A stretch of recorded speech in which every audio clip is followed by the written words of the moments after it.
കൊല്ലത്ത് കള്ളുഷാപ്പിൽ ഇരുന്ന് ബിയർ കഴിക്കുന്നത് ചോദ്യം ചെയ്ത ജീവനക്കാരനെ ക്രൂരമായി മർദ്ദിച്ചു. ഗുരുതരമായി പരിക്കേറ്റ ഷാപ്പ് ജീവനക്കാരൻ ചികിത്സയിലാണ്. സംഭവത്തിൽ 4 പേർ അറസ്റ്റിലായി. കൊല്ലം പൂയപ്പള്ളി മീയന്നൂരിലാണ് കള്ളുഷാപ്പിലിരുന്ന് ബിയർ കഴിക്കുന്നത് ചോദ്യം ചെയ്ത ജീവനക്കാരന് ക്രൂരമർദ്ദനമേറ്റത്.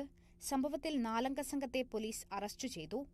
ആദിനല്ലൂർ സ്വദേശി നെബു, ഒരുക്കുഴി സ്വദേശി പ്രദോഷ്, ചാത്തന്നൂർ സ്വദേശി പ്രശാന്ത്, കുമ്മല്ലൂർ സ്വദേശി ഷിബിൻ എന്നിവരെയാണ് പൂയപ്പള്ളി പോലീസ് അറസ്റ്റ് ചെയ്തത്.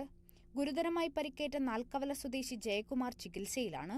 മിയന്നൂർ ജംഗ്ഷന് സമീപം പ്രവർത്തിക്കുന്ന KTDCയുടെ ബിയർ പാർലറിലെത്തിയ സംഘം ഇവിടെ നിന്നും ബിയർ വാങ്ങുകയും ഒരു കുപ്പി ബിയർ അവിടെ വെച്ച് അടിച്ചു പൊട്ടിക്കുകയും ബഹളമുണ്ടാക്കുകയും ചെയ്തിരുന്നു.